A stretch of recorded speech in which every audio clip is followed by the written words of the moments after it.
Yo, what's going on? Constellation Gaming here. So tonight I went to Elestrals local webcam tournament, and I ended up going 4-0 with a deck that I really wasn't anticipating to do as well as it was. So today we're going to be taking a look at Thunder Facts. So today we're doing something a little bit different. Normally I just have a deck list up on screen, but I figured I would try this out and see what everybody thought of it. So let me know down in the comments below if you do enjoy this format of the deck list. Starting out the deck, we've got 3 copies of Vast Rabbit because this card is extremely powerful. It's just its ability to sit there as a body and be very hard to get over while also gaining a bunch of resources is extremely strong. Rabbit, especially in a Thunder type deck, which this is just very, very impactful due to the fact that you can just continuously either re-enchant it or use other ways in order to trigger its ability multiple times and gain you a bunch of resources. This is the only 3 of in the entire deck because Rabbit's just extremely strong. Next, we've got 2 copies of Eddie. Eddie is a rabbit killer mainly, but it also works against like 5s statted elestrals. Eddie is just extremely strong. It gets around most counter runes while also being able to deal with rabbit potentially. So it's a very good card.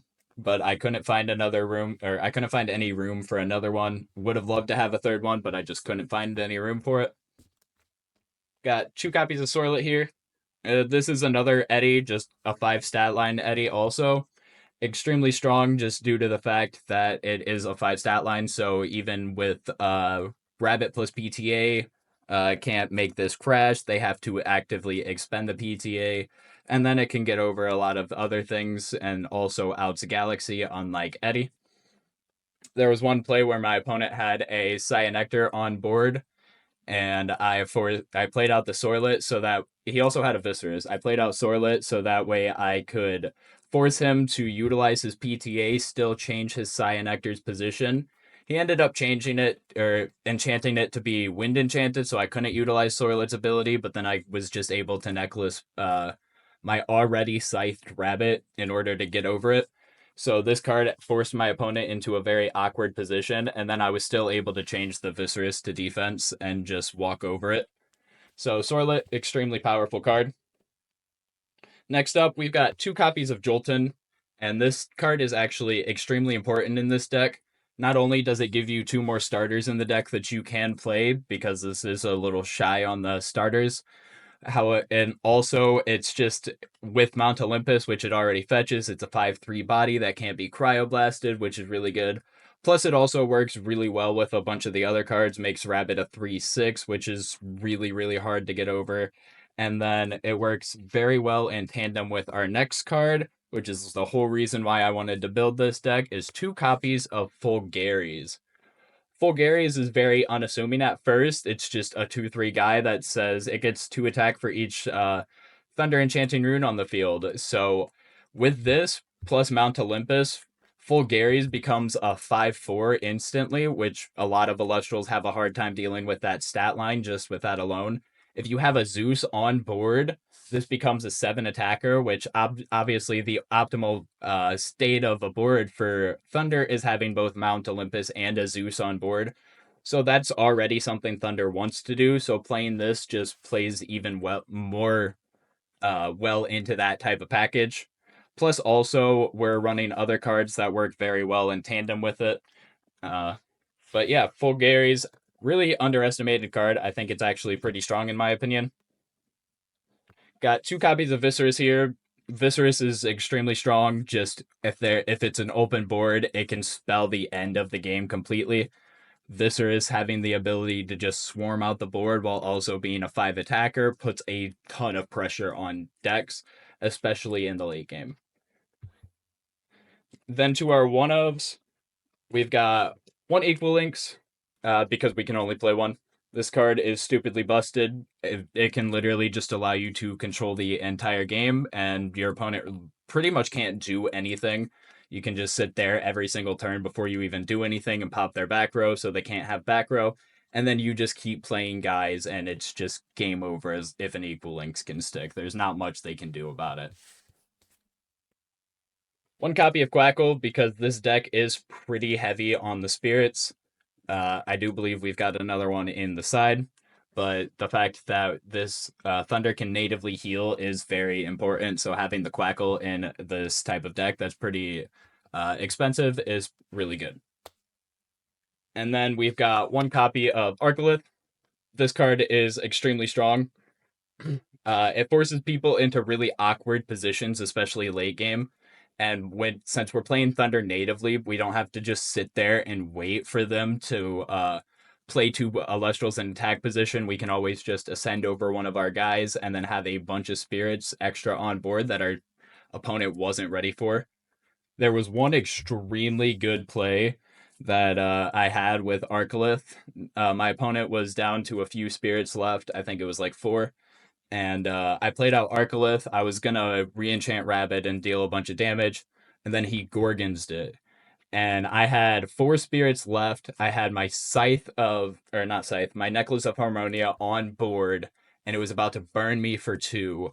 So I weirdly made the decision to Gorgons my own Arcolith that he already Gorgons off of the necklace in order to not take the burn damage.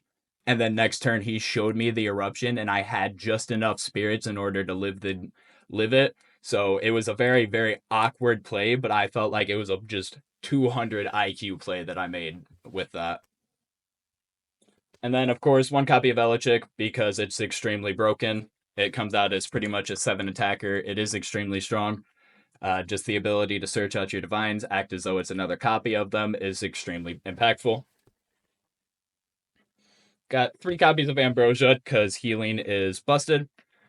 Healing is just gives you the ability to play the game, so especially in an expensive deck, you have to have all 3. But pretty much in every single deck I play, Ambro is always a 3 of. And then we've got the bread and butter of this deck with 3 copies of Argo.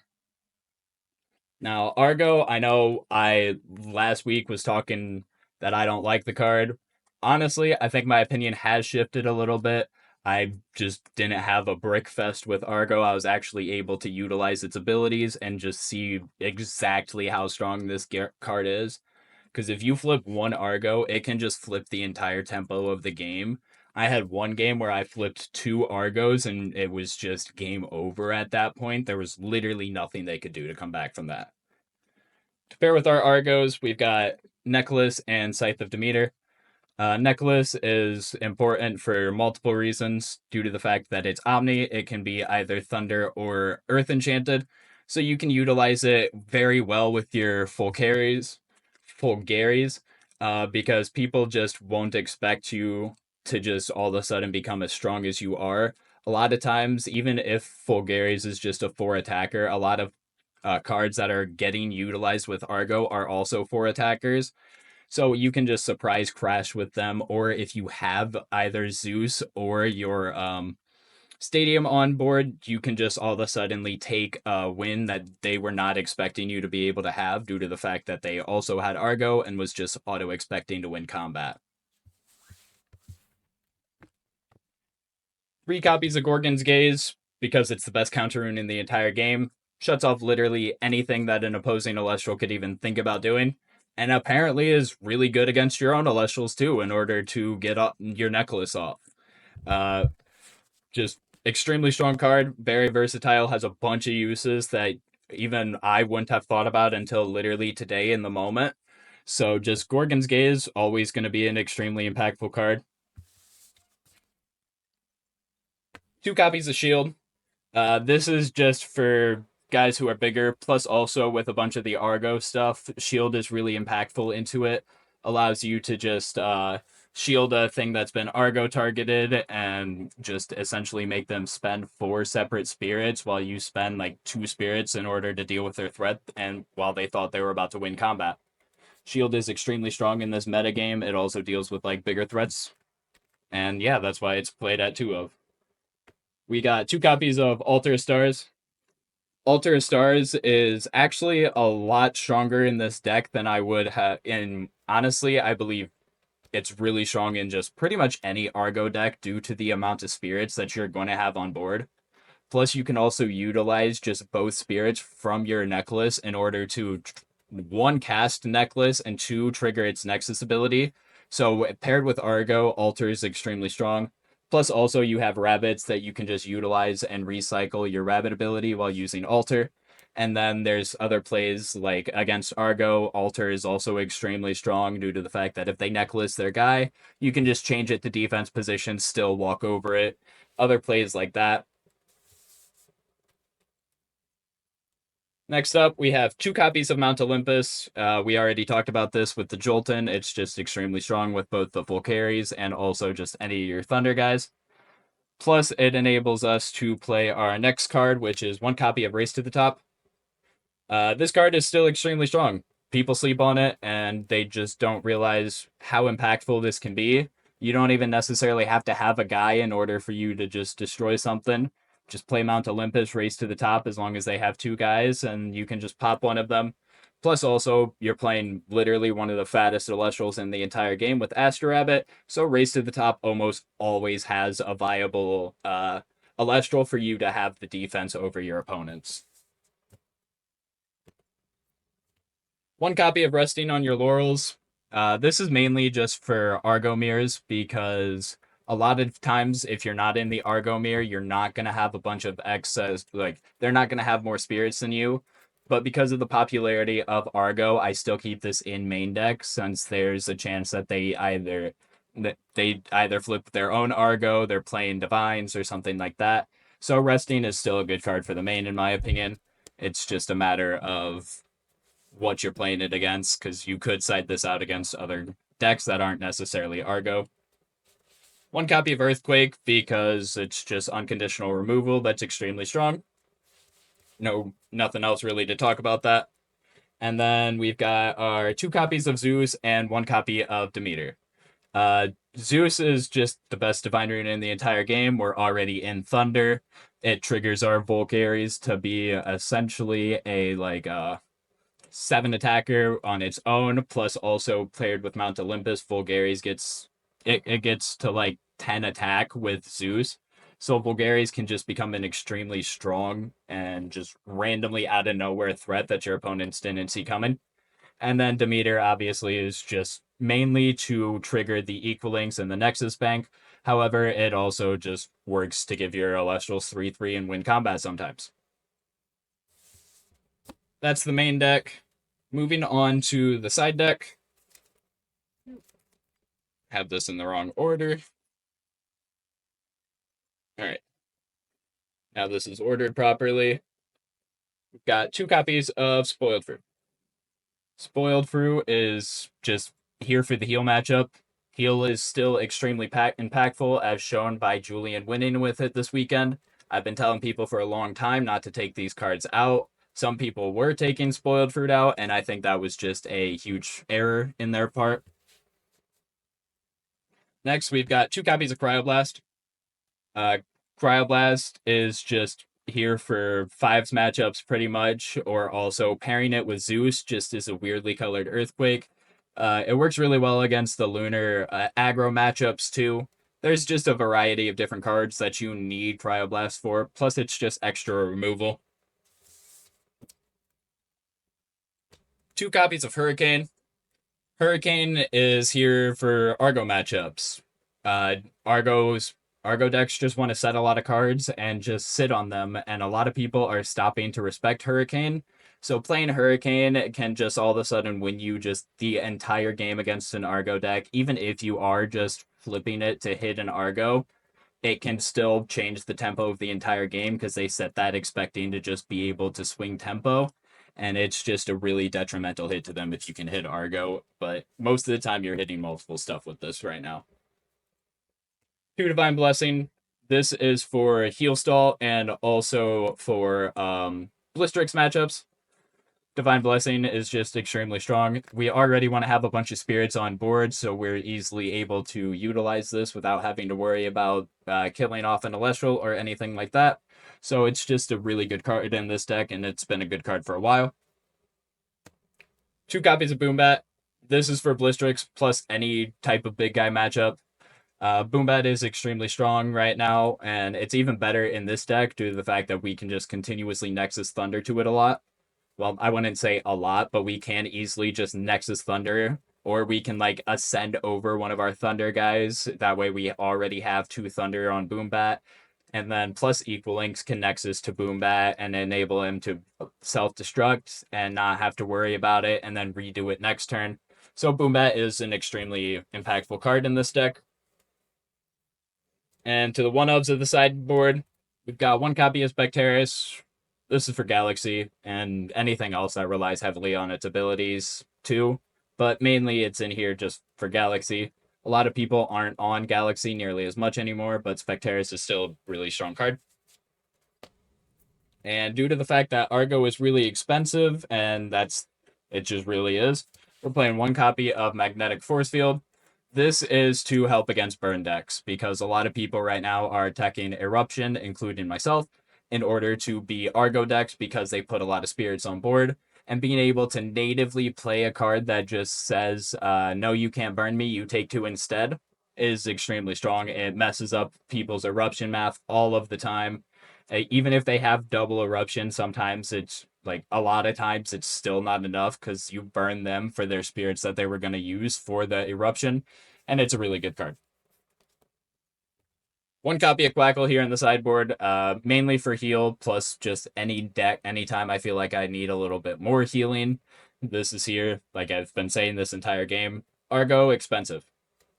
That's pretty much what it comes down to. Argo, expensive, need cards that help with that. And then for the rest of the sideboard is 1 copy of Refuse and 1 copy of Voltempest. Now, people are going to look at this and wonder, why would you put that in your sideboard? And it's very simple. Heal can't deal with this card. They just can't.